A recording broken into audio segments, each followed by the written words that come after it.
Hello friends, welcome back our channel village life style. இப்போ தான் நீங்கள் என் சேனலை ஃபஸ்ட் டைம் பார்க்குறீங்கன்னா ப்ளீஸ் சப்ஸ்கிரைப் பண்ணிக்கோங்க. பெல் ஐக்கானை கிளிக் பண்ணி ஆளுங்கிற ஆப்ஷனை கிளிக் பண்ணிக்கோங்க. இப்போ வாங்க வீடியோக்குள்ளே போகலாம்.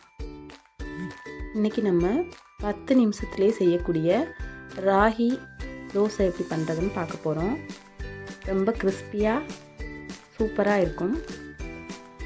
அதுக்காக ஃபஸ்ட்டு ஒரு கப் கேழ்வரகு மாவு எடுத்திருக்கேன். நம்ம எந்த கப்பில் மெஷர் பண்ணுறோமோ அதே கப்பில் 1/2 கப்பு ரவை எடுத்துக்கலாம். அதுபோல் பச்சரிசி மாவும் 1/2 கப் எடுத்துக்கலாம்.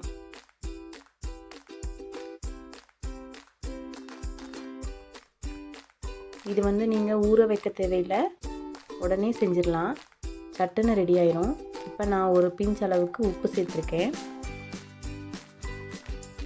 இப்போ நம்ம கலந்த மாவில் 4 கப் அளவுக்கு தண்ணி சேர்த்துக்கலாம்.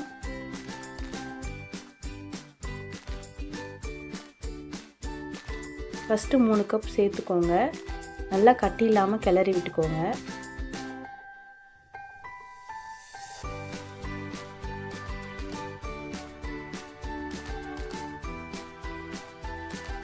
நல்லா கட்டி இல்லாமல் நல்லா கிளறி விட்டுக்கோங்க.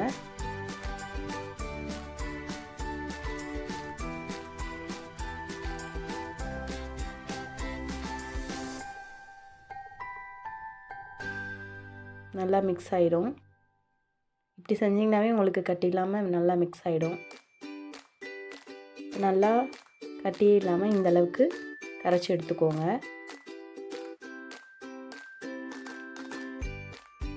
இப்போ நம்ம இதில் 1 ஸ்பூன் ஜீரகத்தை நல்லா கையில் வச்சு அந்த அளவுக்கு நசுக்கிட்டு அந்த மாவில் சேர்த்துக்கலாம்.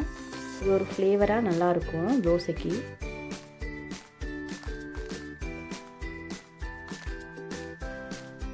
அதுக்கப்புறம் நம்ம ஒரு 2 பச்சை மிளகாயை பொடி பொடியாக நறுக்கி சேர்த்துருக்கேன்.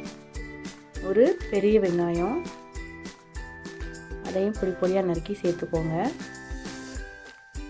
அதுக்கப்புறம் நறுக்கி வச்சுருந்த கொத்தமல்லி தழை,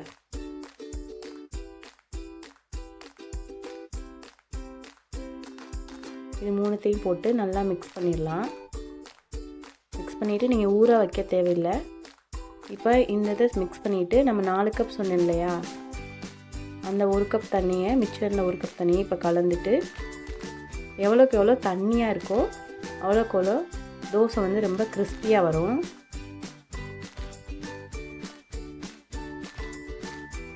நல்லா மிக்ஸ் பண்ணியாச்சு. கல் நல்லா காஞ்சதுக்கப்புறம் நம்ம கரைச்சி வச்சுருக்க மாவை இதில் நல்லா ஊற்றிக்கலாம். எல்லா பக்கமும் படுற மாதிரி ஸ்ப்ரெட் பண்ணி ஊற்றுங்க. இந்த மாதிரி ஹோல்ஸாக வரும். அந்த ஹோல்ஸில் நீங்கள் மாவை ஃபில் பண்ண வேணாம், அப்படியே விட்டுருங்க.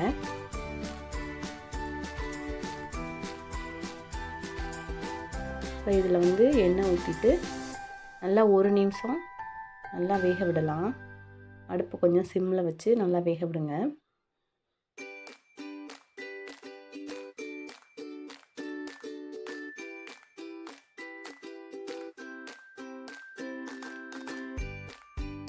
இப்போ நல்லா வேகட்டும் தோசை. இப்போ 1 சைடு நல்லா வெந்துருச்சு.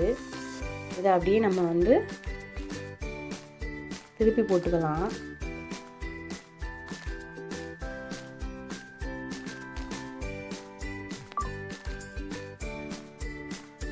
இப்போ நமக்கு ரொம்ப கிறிஸ்பியான டேஸ்டான 10 மினிட்ஸில் செய்யக்கூடிய கேழ்வரகு தோசை ரெடி. கண்டிப்பாக கிட்ஸுக்கெலாம் இது ரொம்ப பிடிக்கும். வீட்டில் செஞ்சு பாருங்கள். சட்டுன்னு 10 மினிட்ஸில் ரெடி பண்ணிடலாம்.